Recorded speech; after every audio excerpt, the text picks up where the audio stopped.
Assalamualaikum warahmatullahi wabarakatuh. Salam satu Malaysia, salam Malaysia Madani. Kita ke udara pada malam ini untuk membicarakan isu-isu semasa.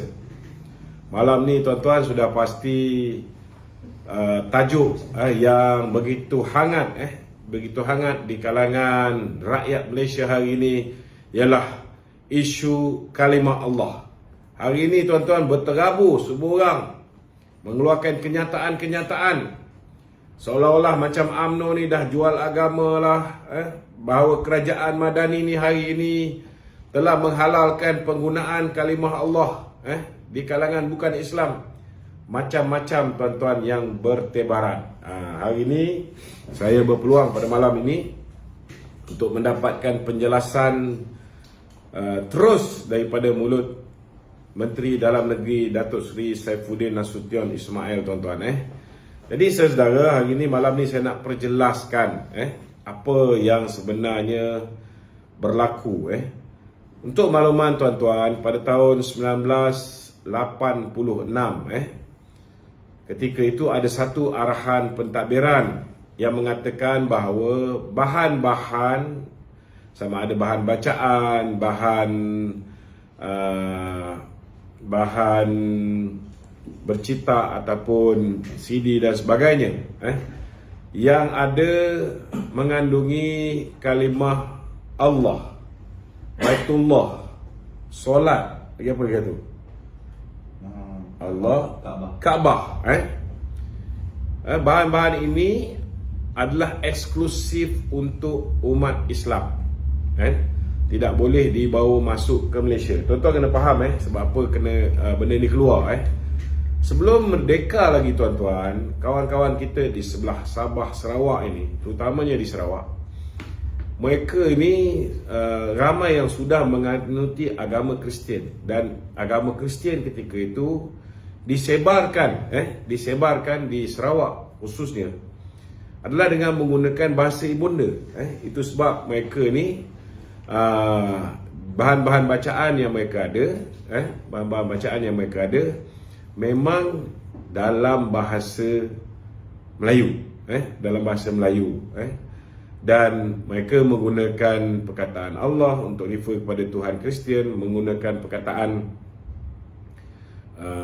Baitullah, menggunakan perkataan solat, menggunakan perkataan Kaabah.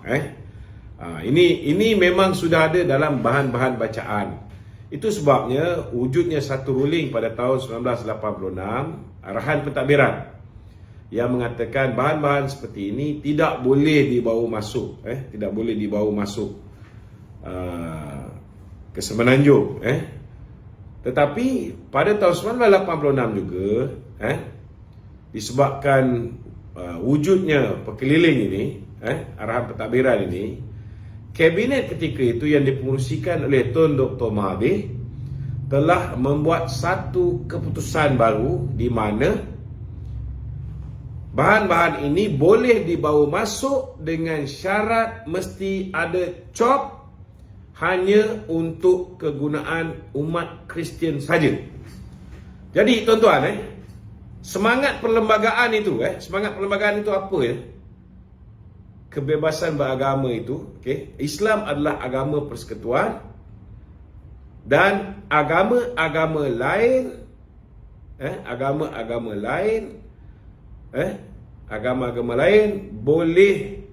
boleh diamalkan oleh bangsa-bangsa lain, tuan-tuan, tetapi tidak boleh disebarkan kepada umat Islam. Ini kena faham. Itulah kelebihan Islam sebagai agama persekutuan.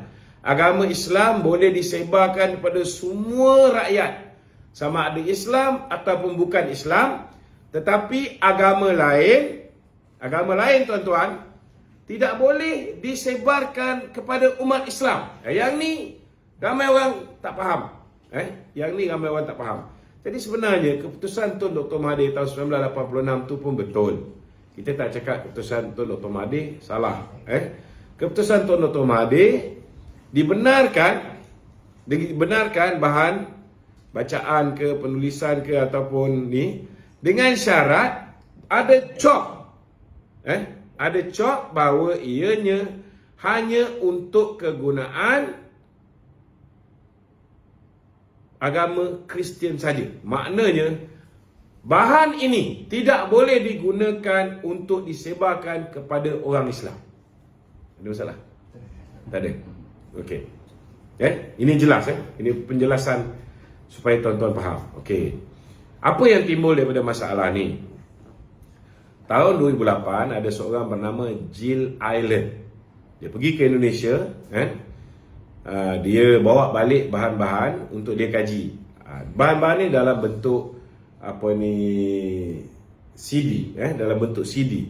Benda ini ada bentuk CD, dan di dalam CD ini terdapat rakaman dan sebagainya, dokumen yang mana menggunakan kalimah Allah, menggunakan kalimah-kalimah yang dilarang tadi, yang barang yang mengikut perkeliling pentadbiran tidak dibenarkan.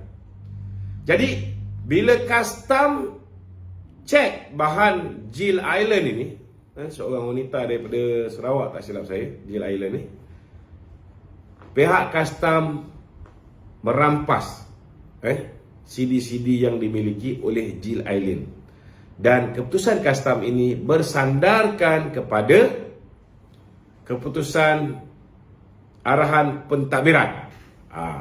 Jelas arahan pentadbiran kata tak boleh bawa masuk. Okey. Tetapi sebenarnya keputusan ini sudah di overrule oleh kerajaan Tun Dr. Mahathir melalui mesyuarat kabinet dia, mengatakan boleh bawa masuk. Boleh bawa masuk dengan syarat mesti cop untuk kegunaan agama Kristian saja. Itu sebabnya Jill Island bila barang-barang CD yang dirampas, dia bawa benda ni ke mahkamah. Mahkamah bukan mahkamah syariah, dia bawa ke mahkamah sivil, tuan-tuan. Dia bawa ke mahkamah sivil. Siapa nama hakim dia? Norby. Hakim Norby yang membicarakan. Jadi bila dia fight, tuan-tuan, dia fight di kes mahkamah sivil, maka hakim Norby, disebabkan terdapat percanggahan di antara arahan pentadbiran tadi dengan keputusan kabinet, maknanya Jill ni tak bersalah. Memang boleh bawa masuk dengan syarat ada cop untuk kegunaan agama Kristian saja. Maknanya Jill ni sebagai seorang penganut agama Kristian dibolehkan. Macam kita orang Islam nak bawa Al-Quran kita sendiri, dibolehkan. Jill ni dia penganut agama Kristian, dibolehkan untuk dia bawa masuk ni untuk kegunaan dia, tetapi tak boleh sebar pada orang lain. Ini kena faham. Okey. Jadi bila hakim tu buat keputusan, hakim Norby tu pun cakap, saya hari ni buat keputusan, bukan saya buat keputusan berdasarkan perkara yang berkaitan dengan teologi ataupun perkara yang berkaitan dengan keagamaan. Tidak. Saya buat keputusan ini ialah kerana kesilapan teknikal dari segi sudut pentadbiran. Sebab ada dua arahan yang bertindih. Arahan yang pertama kata tak boleh. Arahan kedua telah membolehkan sekiranya untuk konsumsi orang penganut agama Kristian. Jadi Jill sebagai seorang penganut agama Kristian dibolehkan untuk dia bawa masuk bahan dalam bentuk CD ni untuk dia belajar untuk diri dia sendiri. Tak boleh untuk agama lain, untuk dia sebar pada orang lain, tak boleh. Ini kena faham. Jadi itu sebabnya saudara, benda ni kalau lawan kat mahkamah, tuan-tuan, memang tak boleh menang. Sebab ada dua perkara yang berbeza. Satu, keputusan dari segi sudut perkeliling pentadbiran. Satu lagi yang lebih tinggi, iaitu keputusan kabinet. Keputusan kabinet sudah membenarkan bahan ini boleh digunakan oleh penganut agama Kristian. Jadi itulah sebabnya KDN atas nasihat oleh pihak-pihak Jabatan Peguam Negara, penasihat undang-undang KDN dan sebagainya, mengambil keputusan supaya menarik balik, ini kena jelas, menarik balik rayuan terhadap kes Jill Island. Bukan kita tarik balik rayuan terhadap kes membenarkan orang bukan Islam, membenarkan orang bukan Islam menggunakan kalimah Allah, kalimah Baitullah, kalimah Kaabah, kalimah solat untuk agama mereka. Ini kena faham. Maknanya, saudara, hari ini tidak ada sebarang keputusan mahkamah yang mengatakan bukan Islam boleh guna kalimah Allah. Tak ada. Tak ada. Tapi tuan-tuan tahulah walaun PN dengan walaun PAS ini, saudara, kalau dulu masa mereka bersama dengan Pakatan Harapan, kita lihat Haji Hadi sendiri mengatakan tak salah untuk orang bukan Islam menggunakan kalimah Allah dan sebagainya, saudara. Dan Tuan Guru Aziz pun cakap benda yang sama. Tetapi saudara, hari ini saya nak beritahu pendirian UMNO, kita tetap dengan pendirian kita. Allah, kalimah Baitullah, kalimah solat, kalimah Mekah, ini eksklusif untuk agama Islam. Ini eksklusif untuk agama Islam. Kita bagi jaminan tuan-tuan, kita akan pertahankan hingga ke titisan darah kita yang terakhir. Kita tidak akan berkompromi dalam hal ini. Dan saya nak beritahu saudara, yang dibenarkan ini, untuk penganut agama Kristian menggunakan bahan-bahan bacaan, penganut agama Kristian di Sarawak saja, tuan-tuan. Penganut agama Kristian di Sarawak. Penganut agama Kristian di Kuala Lumpur, di Selangor, di Johor, mereka semua, tuan-tuan, kebanyakannya membaca perkara yang berkaitan dengan agama Kristian dalam tulisan bahasa Inggeris. Mungkin ada dalam tulisan Mandarin, mungkin ada dalam tulisan Tamil, Tetapi saudara, hanya kawan-kawan kita terutamanya di Sarawak, mungkin ada sikit di Sabah, yang menggunakan Bible dalam bahasa Melayu. Jadi untuk mereka di Sarawak, mereka boleh gunakan Bible yang merujuk kalimah Allah, kalimah solat, kalimah Baitullah, hanya untuk mereka baca, umat Kristian baca. Tetapi kalau kita tengok, ianya disebarkan kepada bukan Islam, kita boleh buat laporan polis, tuan-tuan. Kita boleh buat laporan polis. Jadi sebenarnya saudara, benda ni sangat kecil, benda ni sangat kecil, tapi diperbesarkan untuk mendapat modal politik bagi membolehkan mereka menghancurkan Barisan Nasional dan Pakatan Harapan. Tidak lebih daripada itu, saudara. Jadi saya harap lepas ini, kalau ada lagi yang tak jelas, boleh hubungi saya, boleh kita berdiskusi. Malam ni pun kita ada ramai kawan-kawan kita yang bersedia untuk berdiskusi, untuk bertanya soalan dan sebagainya. InsyaAllah saya akan cuba jawab. Okey? Okey tak? Ya. Ramai orang cakap, Ya. UMNO ni semenjak dah join Kerajaan Paduan ni, ibarat sanggup menggadaikan agama. Ya, agama apa yang kita gadai? Berapa ringgit kita gadai tu? Tak tahu lah, saya nak kena check juga. Saya nak beritahu tuan-tuan, pemuda UMNO antara yang paling awal sekali membuat kenyataan, meminta supaya Menteri Dalam Negeri memberikan penjelasan. Alhamdulillah, Menteri Dalam Negeri dah berikan penjelasan.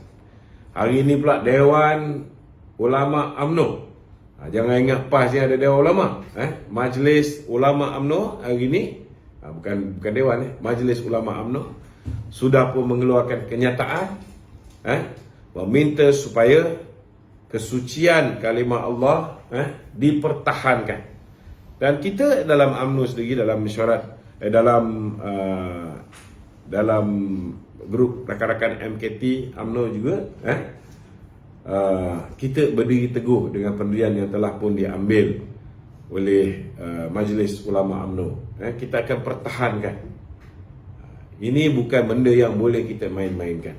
Saya nak beritahu, tak kira lah kita bersama dengan kerajaan yang dalam tu ada DAP ke, PKR ke, PAS ke, ni Amanah ke, kalau lepas ni PAS pun nak bersama dengan kita, apa jadi sekalipun kita akan pertahankan kesucian agama Islam sebagai agama persekutuan. Kita akan pertahankan kedudukan hak istimewa orang Melayu. Kita akan pertahankan kedudukan bahasa Melayu sebagai bahasa kebangsaan. Kita akan pertahankan kedudukan Raja-Raja Melayu.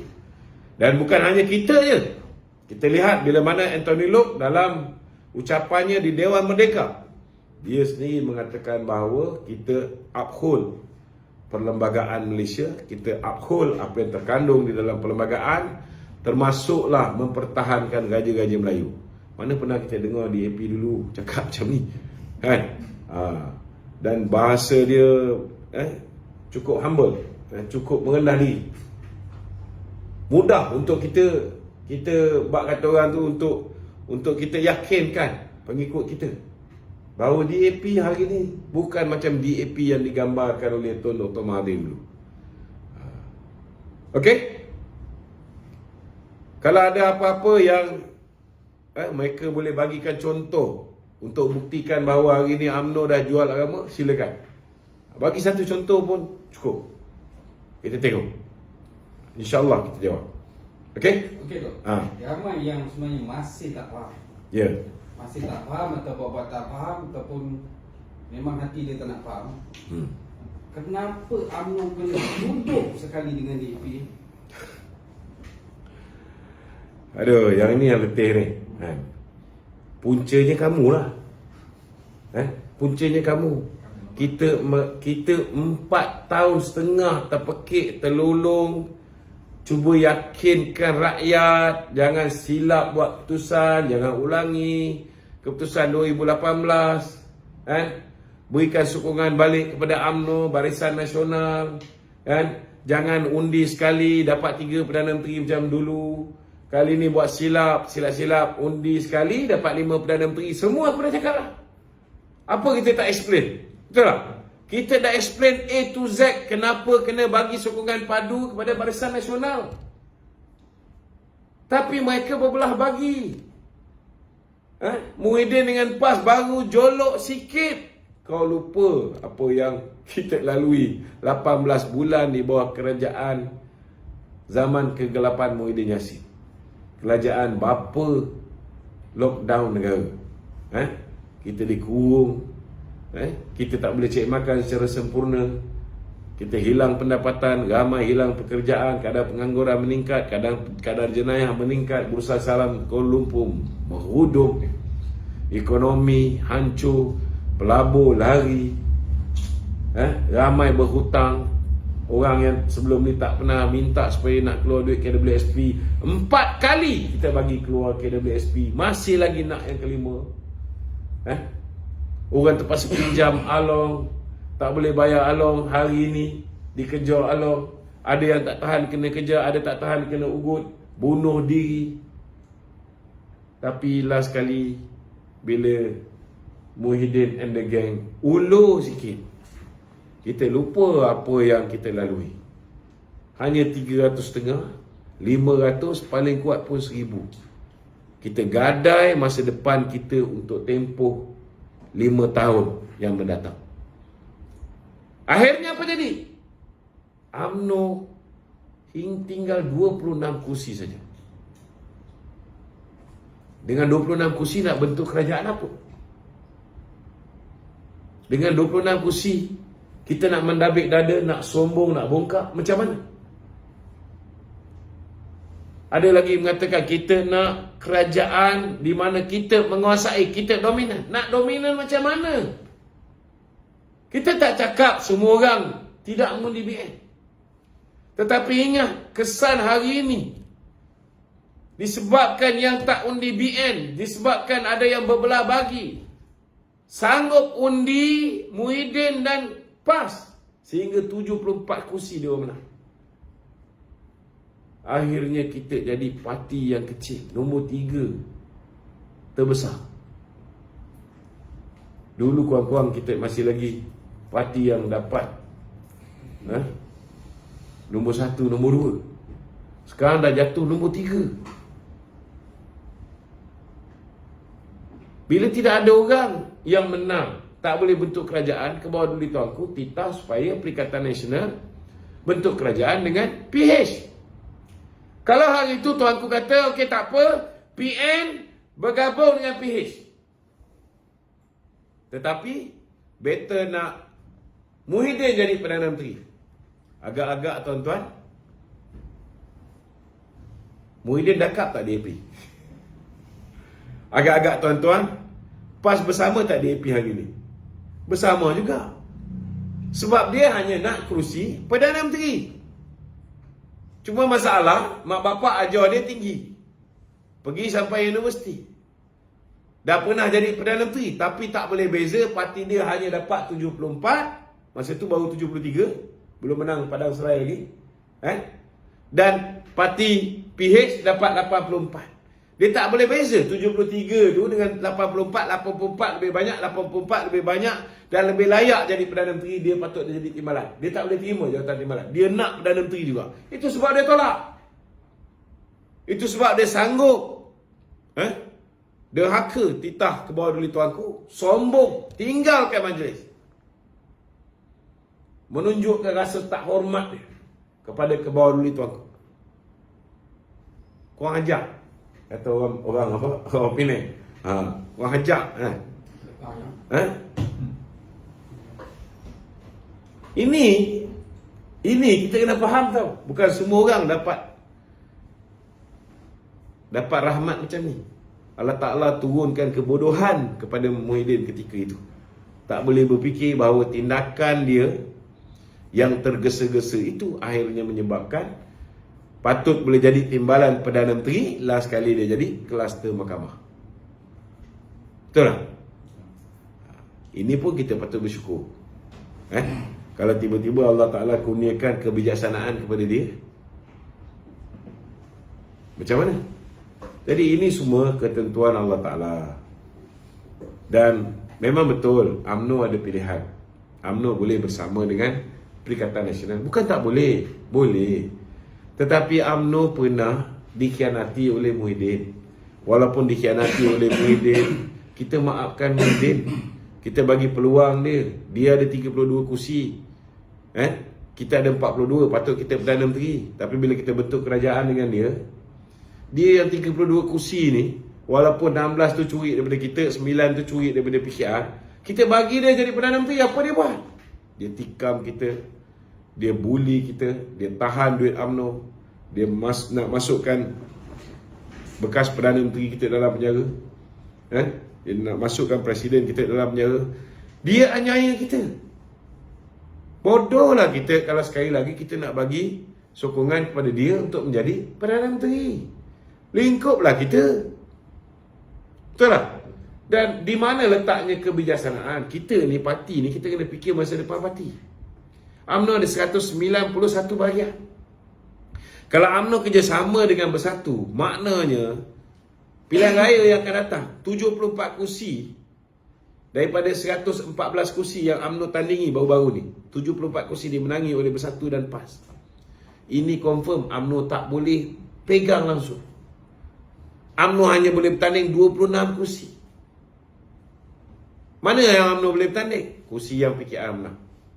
Itu pun ada 18 kursi Melayu yang PKR menang. 18 kursi Melayu ni pun, kalau ikut ratio, UMNO hanya menang 26 kursi. Bersatu dan PAS menang 74. Daripada 18 kursi ni, kalau rebut di antara kita bertiga ni, siapa dapat banyak? Tentulah Perikatan Nasional akan dapat banyak. Daripada 18 ni mungkin 13 pergi ke Bersatu dan PAS, hanya 5 pergi ke UMNO. Maknanya UMNO dapat 31 kursi. Dulu 2018 kita bertanding 122 kursi. 2014 kita korban nak jaga hati MCA, nak jaga hati MIC. Kita bagi mereka kursi lebih.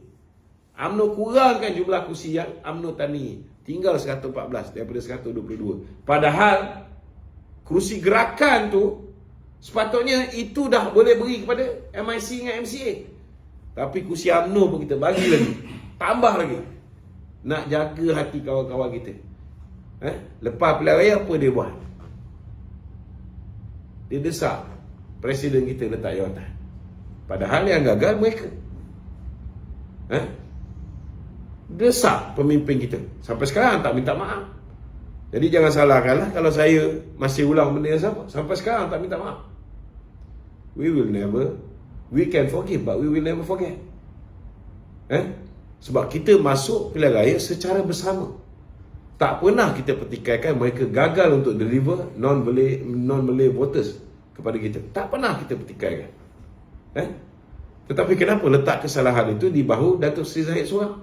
Datuk Seri Zahid bukan Prime Minister. Ketika itu kamu berada di dalam kerajaan. Ketika itu kamu menyokong Perdana Menteri yang bukan Presiden Parti. Kenapa tak letak kesalahan di tangan Presiden yang melengah-lengahkan pilihan raya? Perdana Menteri yang melengahkan pilihan raya tak ikut cakap parti. Kalau pilihan raya selepas kita menang di Johor bulan 3 tu, insya-Allah kita masih memerintah secara bersendirian. Silap-silap Mai Sabri masih ada peluang jadi Perdana Menteri. Betul tak? Tapi apa boleh buat? Ini ramai orang kena faham dengan sepaham-fahamnya. Okey, ada lagi? Okey tak? UMNO matlamat masuk kerajaan paduan ni atas kenal tuanku ni. UMNO nak berperanan sebagai check and balance. Kita bukan hanya berperanan sebagai check and balance.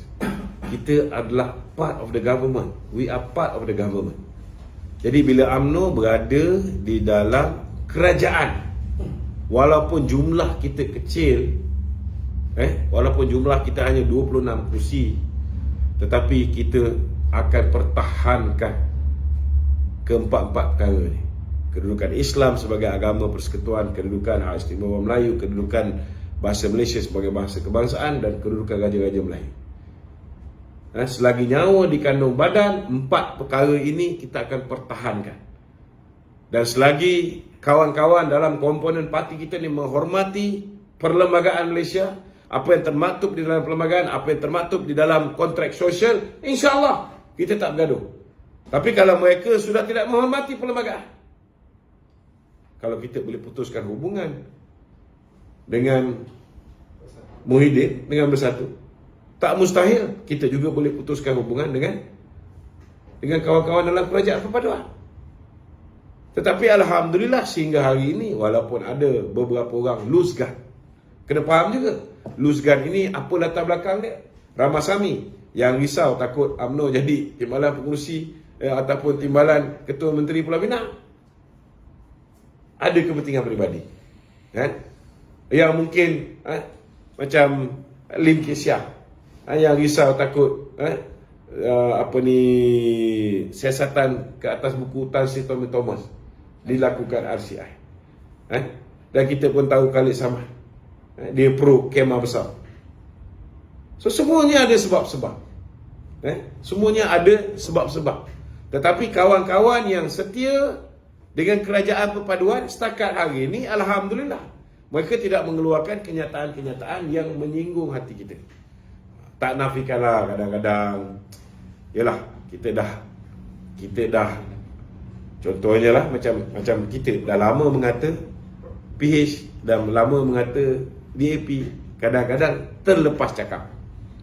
Dato' Syah Anwar Ibrahim pun kadang-kadang terlepas cakap. Kat dalam Dewan Merdeka pun dia terlepas cakap tentang belian. Betul tak? Pasal selalu dia berceramah dengan kelompok dia. Tiba-tiba depan UMNO dia tak perasan. Jadi kalau dia tak perasan tu, orang belasah, hadap lah, nak buat macam mana? Itu sebab rehat kena cukup. Kalau tak cukup rehat, kadang-kadang kita tak perasan. Saya pun kadang-kadang bila letih tu saya terlepas cakap.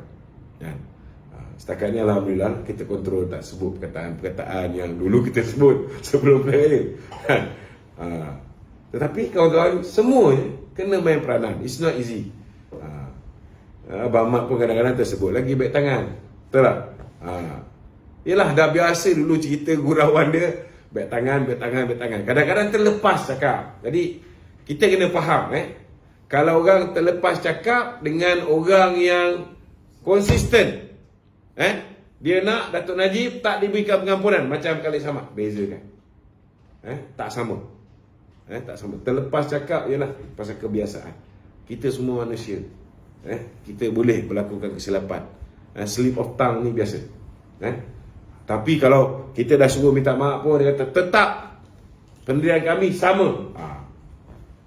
Itu memang cik naas lah. Kita pun boleh agak lah. Mungkin dia kecewa, dia dapat undi nombor 1, menteri tak dapat. Orang lain boleh dilantik senator, kenapa dia tak boleh? Orang lain boleh dapat JLC, kenapa dia tak dapat? Kita pun boleh faham. Tetapi setakat ni kawan-kawan yang bersama dengan kerajaan perpaduan semua pandai kontrol mulut masing-masing. Sebab mereka pun belajar melalui kesilapan mereka. Mereka pernah ada kerajaan 22 bulan, hilang kerajaan. Takkan mereka nak hilang kerajaan ni sekali. So semua orang berhati-hati. It's not easy, tetapi itulah pilihan rakyat. Rakyat yang pilih supaya kita ni akhirnya terpaksa bergabung baru boleh bentuk kerajaan. Kalau kita nak ambil pendirian jadi pembangkang, boleh, tak ada masalah. Kita anytime boleh jadi pembangkang. Lagi senang kerja sebagai pembangkang ni. Betul tak? Tapi kita memang boleh cakap. Habis kawan-kawan yang dah kena aniaya zaman dulu, yang bila-bila masa boleh dijatuhkan hukuman, mereka mungkin tak boleh tunggu macam kita tunggu. Ini pun kita kena faham juga. Ini kawan-kawan, kadang-kadang kita nak explain ni payah. Kadang-kadang kita nak explain memang cukup payah. Tengok apa jadi pada Datuk Najib. Bila kita ada kuasa, kita tak gunakan kuasa tu untuk berikan keadilan. Akhirnya Datuk Najib dah masuk dalam. Bila dah masuk dalam, nak keluar, it's not easy. It's not easy. Nak kena betulkan sistem kehakiman. Nak betulkan sistem kehakiman, ke bawah dulu tuanku, kena berkenan untuk ubah Ketua Hakim Negara. Nak betulkan kita punya jabatan Peguam Negara, ke bawah dulu tuanku, kena berkenan untuk tukar Peguam Negara. Kalau tak tukar, selagi itulah Hakim Nazlan tidak akan didakwa. Macam mana Datuk Seri Najib nak dapat keadilan? Ini kita kena faham. Bukan mudah. Okey, ada soalan lain? Okey Datuk, dalam kerajaan perpaduan ni, kita ada kepelbagaian parti yang mewakili bangsa macam DAP, MIC, MCA, kan, and even PKR pun dia parti yang cakap parti Okey. Kita dimomokkan dulu dengan pelbagai cerita macam agenda liberalism, agenda penghapusan Raja-Raja Melayu, dan yang paling ketara, yang paling jelas yang saya rasa bukan fitnah yang boleh saya cakap kat sini adalah agenda DAP Malaysia. Andai kata agenda-agenda ni bertentangan dengan prinsip parti kita, sebagai parti nombor 3 yang terbesar dalam kerajaan setakat ni, apa yang boleh UMNO lakukan tanpa menjatuhkan kerajaan perpaduan? Sebab apa? Sebab kita tahu kejatuhan kerajaan ni amat merugikan, sebab ketidakstabilan politik ni merugikan negara, ekonomi dan rakyat. Setakat ni ada dengar tak DAP sebut lagi Malaysia selepas dia mewujudkan kerajaan perpaduan? Tak ada lagi. Tak ada kan? Tak ada kan? Apa yang kita dengar, DAP sebelum dia bergabung dengan UMNO tanya dulu apa pendirian dia terhadap 4 perkara asas ni. Dan DAP kata kita bersama patuh kepada apa yang termaktub dalam perlembagaan negara dan kontrak sosial. Itu jelas. Kalau misalnya dia patuh dan akur terhadap apa yang termaktub di dalam perlembagaan dan kontrak sosial, maknanya dia mengiktiraf kedudukan Islam sebagai agama persekutuan. Dia mengiktiraf kedudukan hak istimewa orang Melayu. Betul tak? Itu sama tak dengan kontrak Malaysia. Tidak sama. lah. Tidak sama. So maknanya DAP pun sudah kembali kepada paksi rukun negara itu sendiri. Sudah kembali kepada paksi asas perkara 153, sudah dia menghormati itu. Okey lah. Kalau besok lusa mereka sebut mereka nak hak sama rata balik, contohnya, maka ketika itu kita lawan lah. Takkan kita nak diam? Betul tak? Sebab benda ni ialah benda yang dipersetujui oleh bapa-bapa kemerdekaan kita. Kita sudah ada asas persetujuan bersama di antara Tun Tan Cheng Lock, Tun Sambatan, Tuanku Abdul Rahman. Ini sudah termeterai kontrak sosial ni. Asas ini sudah ada lama. Okey? Okey. 30 minit aja. Okey, tu boleh selesai. Okey. Betul.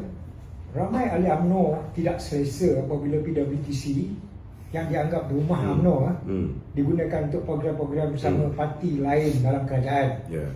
Ada yang kecewa apabila ada pemimpin bukan UMNO yang mengeluarkan kata-kata memperlekehkan dan memperkecilkan UMNO di dalam Dewan Merdeka, mana dalam rumah UMNO. Maknanya dia masuk dalam rumah kita, dia meludah. Ada orang cakap macam itulah. Jadi begitu juga bendera Malaysia bertaburan di lantai yang mana ketika pimpinan Agung UMNO tak pernah berlaku macam tu. Jadi di manakah nilai patriotik mereka yang bersama dalam kerajaan sekarang, dan juga apakah UMNO akan terus menjadi tuan rumah? Apakah tiada tempat-tempat lain untuk buat permulaan ini supaya kita tidak boleh terlalu bersangka baik. Dia macam ni lah. Macam ni lah. Kita selama hari ni bukan setakat delegasi UMNO je yang masuk dalam Dewan Merdeka ni. Delegasi daripada seluruh dunia masuk dalam Dewan Merdeka ni. Dan setiap tahun Perhimpunan Agung UMNO tak pernah pun pemimpin MCA tak datang. Tak pernah pun pemimpin MIC tak datang. Dulu kita bersama dengan MCA, MIC. Dan jangan lupa kita pun pernah bersama dengan gerakan. Gerakan ini di Pulau Pinang dulu sama-sama dengan DAP yang menyebabkan timbulnya 13 Mei. Tak ada masalah pun. Bila dia orang dah bersama dengan kita, mereka hadir ke Dewan Merdeka, tak ada pun orang jadikan isu. Kali ni ialah sebab ramai yang tak puas hati kita bersama dengan DAP. Cuba tanya dengan dia orang, apa yang dia orang buat? Tanya dengan Anwar Musa Haram Jadah ni. Minta maaf cakap lah.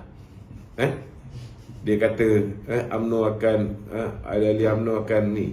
Kalau tak kerana dia orang ni yang membisikkan bisikan-bisikan syaitan di telinga Ismail Sabri supaya melengahkan pilihan raya, boleh jadi macam ni tak UMNO ni hari ni?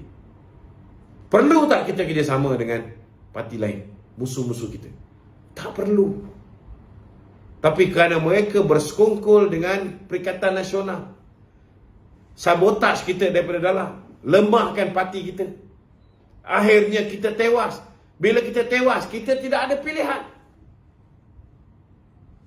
Kita ada pilihan. Kita nak pilih musuh kita yang dah ada track record menganiaya kita, membuli kita, atau kita nak pilih musuh kita yang pernah kena aniaya dengan Tun Mahathir, sama-sama macam kita. Apa pilihan kita ada? Kalau kita ada dua pilihan, takkan nak bagi Muhyiddin balik semula? Kalau Muhyiddin yang khianat kita walaupun di Islam, saya nak beritahu, saudara Saifuddin selalu baca tentang apa ni, kenyataan yang dikeluarkan oleh Ibn Taymiyah. Seorang pemerintah yang berlaku adil, seorang pemerintah yang berlaku adil walaupun dia bukan Islam, dia akan dapat perlindungan Allah SWT. Tetapi seorang pemerintah yang berlaku zalim, walaupun dia kerajaan Islam, dia tidak akan dapat keredaan Allah SWT. Muhyiddin menzalimi pemimpin kita. Anwar Ibrahim belum lagi. Kalau besok lusa Anwar Ibrahim berubah, kita kena faham. Kalau dulu kita boleh lawan, dulu mula-mula kita husnuzon, parti husnuzon dengan Muhyiddin, kita suka Muhyiddin. Bila dia khianat kita, bila dia bully kita, bila dia tikam belakang kita lawan lah. Itu sebab saya punya pendirian, kita bagi peluang pada Datuk Seri Anwar Ibrahim. Selama hari ini kita bersama dengan MCA. Kita hanya kenal, kalau China kita kenal MCA, kita kenal gerakan. Kalau India kita kenal MIC. Kita tak pernah kenal dengan China dan India daripada DAP. Dulu kita dimomokkan, oh ini China DAP, India DAP, anti-Islam, apa lagi, racist, kan? Tapi kita kena faham bahawa orang yang cakap mereka ni racist, mereka ini anti-Islam, orang ni yang cium mulut dulu dengan DAP.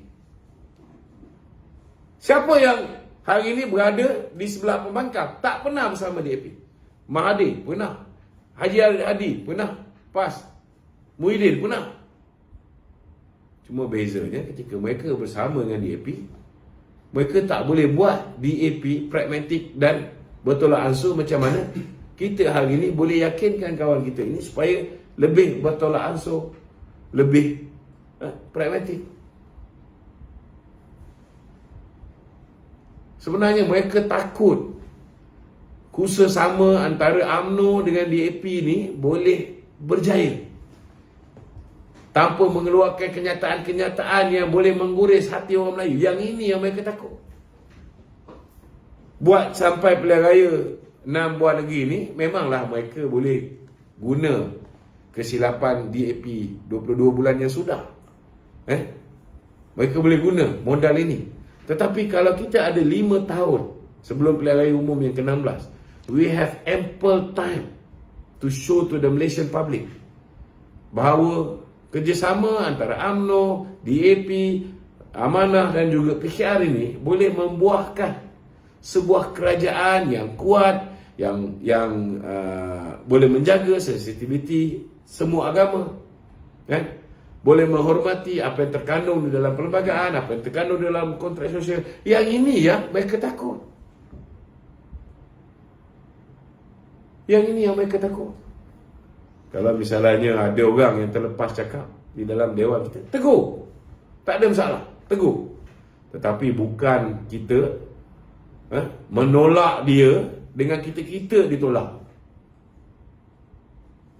Kadang-kadang setengah-setengah orang, macam contohnya Khalid Samad keluar kenyataan, korang nak belasah, silakan.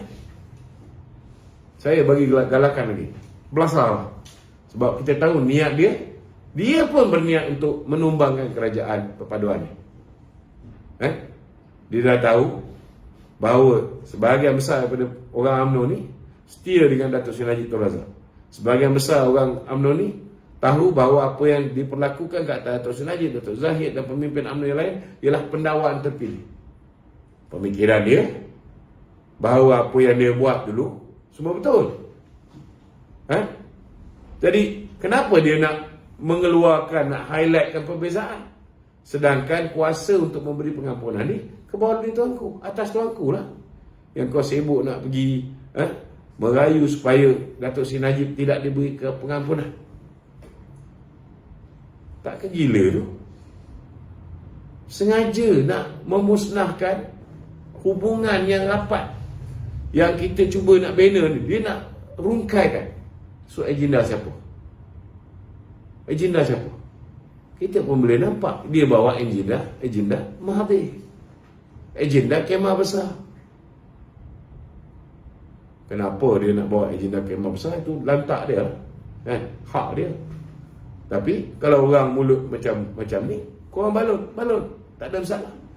Tapi kalaulah katalah orang terlepas cakap contohnya macam Datuk Seri Anwar Ibrahim, kalau kita lepas cakap bab belian, Datuk Mat Sabu terlepas cakap bab handbag, kita kena faham kadang-kadang kita pun terlepas cakap pasal benda-benda lepas,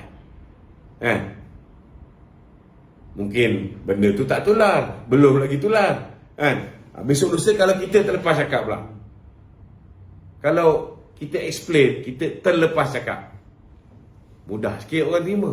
Tapi kalau apa yang Khalid Samad buat, dia pertahankan, dia tidak akan minta maaf, itu pendirian parti dia, itu kita patut balon. Tapi kalau setakat terlepas cakap, apa ni sahabat kita, contohnya lah, kita dah lawan dengan Datuk Seri Anwar Ibrahim ni berapa lama, kadang-kadang kita terlepas cakap, biasa, sama jugalah, itu sebab kena lebih sensitif. Lebih-lebih lagi kalau masuk rumah kita, janganlah terlepas cakap. Kalau terlepas cakap, kalau geng kita bantai, kita cakap silakan, saya takkan larang orang marah, sebab itu hak dia. Kita kena jaga parti kita ni. Kalau orang pelekeh pemimpin kita, mana boleh kita diam? Betul tak? Silakan. Tapi jangan sampai kau marah satu nyamuk, kau bakar kelambu tu, kau bakar rumah sekali. Hari ni problemnya dia orang ni, dia marah, contoh dia marah dengan Datuk Seri Anwar Ibrahim. Apa kerja yang dia buat? Dia nak jahanamkan, dia nak tumbangkan UMNO. Kalau dia marah Datuk Seri Anwar Ibrahim, dia nak tumbangkan UMNO, yang naik siapa? Yang naik siapa? Yang naik Muhyiddin balik. Yang naik bersatu balik. Adakah bila Muhyiddin naik ke, Mahathir naik ke, Datuk Najib akan bebas? No way. Inilah mala'un yang masukkan Datuk Najib dalam penjara. Jangan lupa. Jangan lupa tu. Kurang-kuranglah kalau kita kita beri sokongan kepada kerajaan perpaduan ini. Dan Datuk Seri Anwar boleh rasa salah satu sebab kenapa dia kuat ni kerana penyokong Datuk Seri Najib menyokong dia. Mana satu digerakkan hati dia, mana tahu digerakkan hati dia. Bila Datuk Najib diberikan pengampunan nanti, dia ambil Datuk Najib jadi penasihat ekonomi, kita sama-sama bangunkan negara.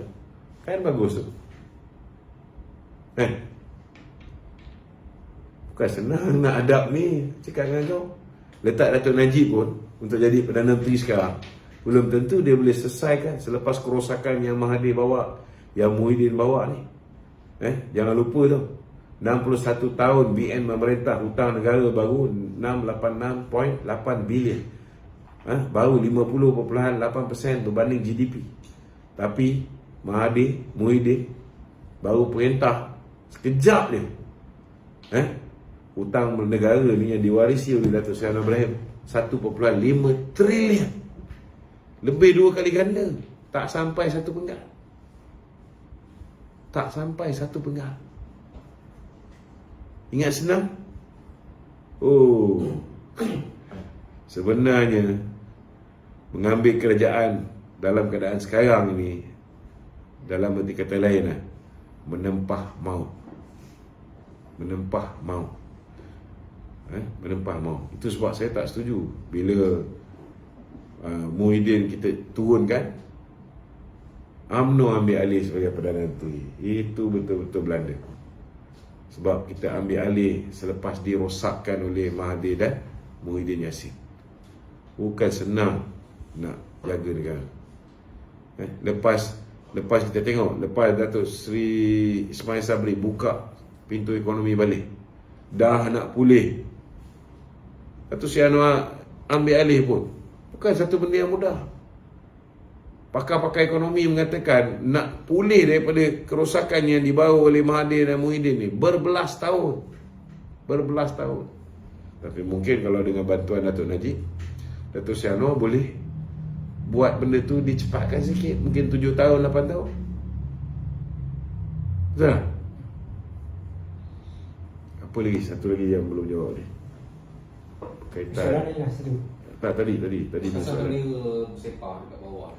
Bendera bersepah ni, saya rasa dah tiba masanya bila kita buat apa-apa acara ni, bendera ni kalau boleh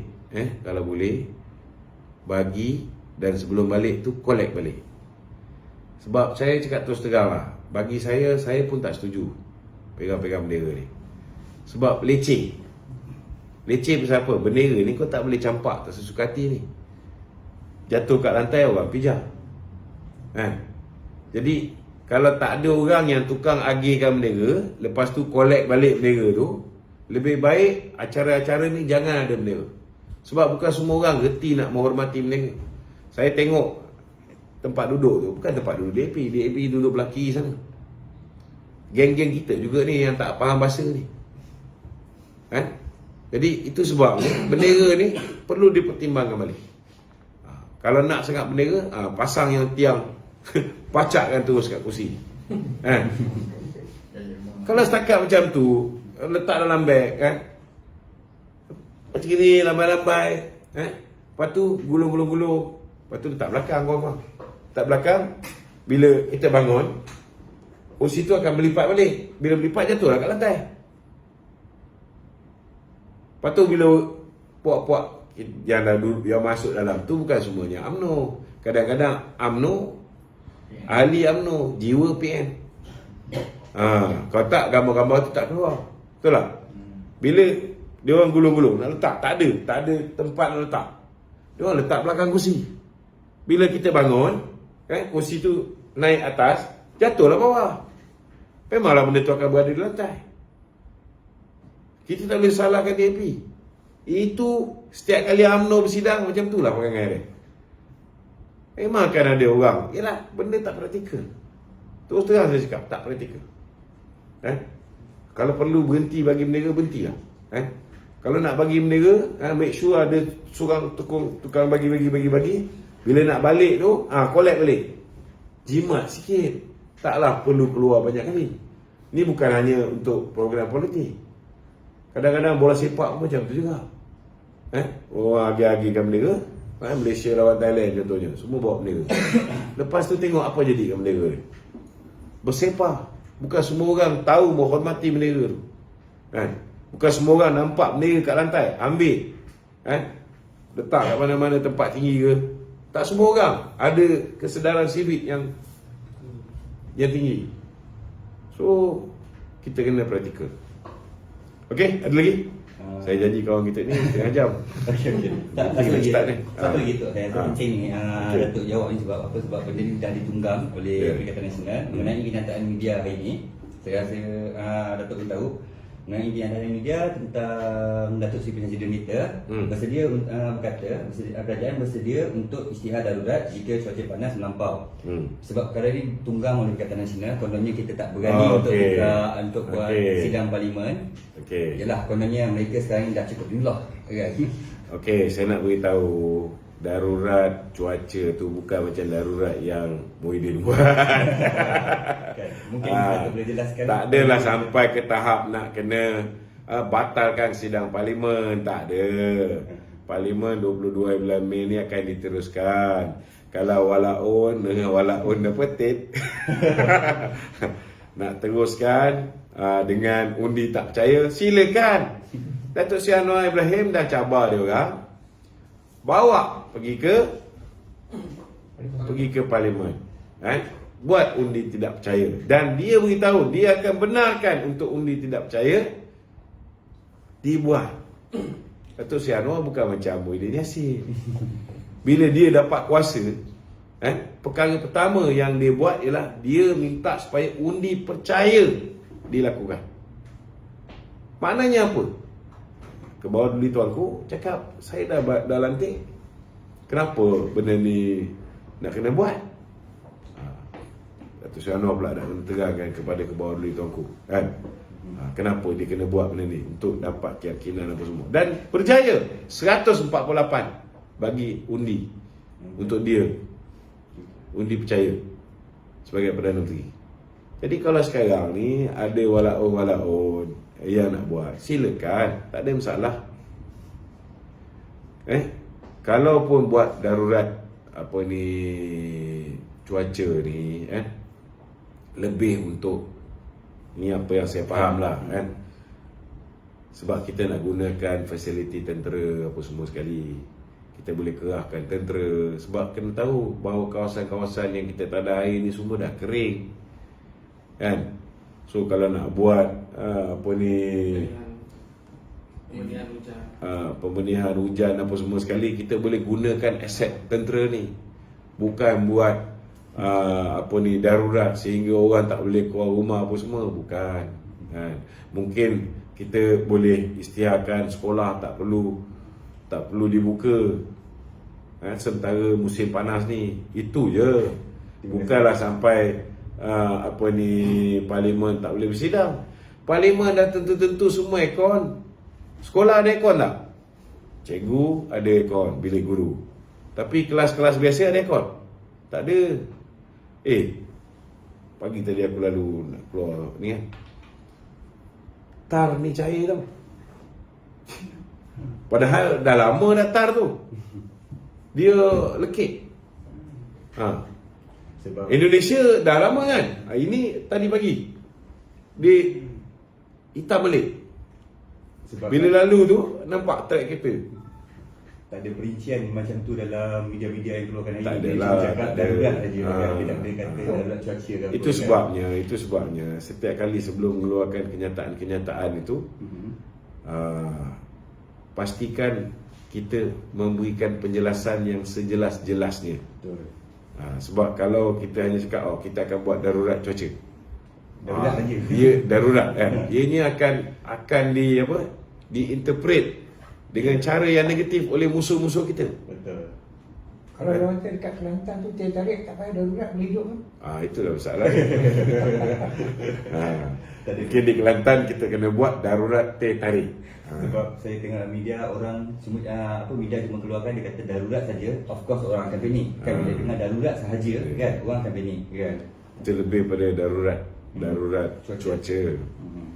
Supaya sekolah-sekolah boleh ditutup, budak-budak yang mungkin kalau terdedah dengan panas matahari ni, boleh membahayakan kesihatan dia, boleh kena stroke haba dan sebagainya. Lebih pada itulah. Dan untuk mobilize angkatan tentera dan aset-aset mereka. Okey? Ada lagi? Tak ada? Okey. Menjelang PRN ni tak lama lagi, Ya. apa semangat yang untuk diberikan kepada mereka yang untuk kembali beri sokongan kepada kerajaan tanah. Okey, pertama sekali saya nak beritahu dengan kawan-kawan, pilihan raya di 6 buah negeri ni sangat penting. Kalau misalnya pilihan raya di 6 buah negeri ni kita kalah, katalah kita kalah 4 daripada 6, itu pun dah cukup boleh merosakkan, boleh menyebabkan politik Malaysia kembali tidak stabil. Kalau kita kalah 3, kita kalah Kedah, kita kalah Kelantan, kita kalah Terengganu pun, puak-puak yang nak mengambil kesempatan menangguk di air yang keruh ni untuk buat desakan supaya Presiden letak jawatan, dengan alasan kita gagal untuk menarik sokongan orang Melayu, akan datang balik. So bila benda ni berlaku, kerajaan yang dipimpin oleh Datuk Seri Ibrahim ni akan goyang balik.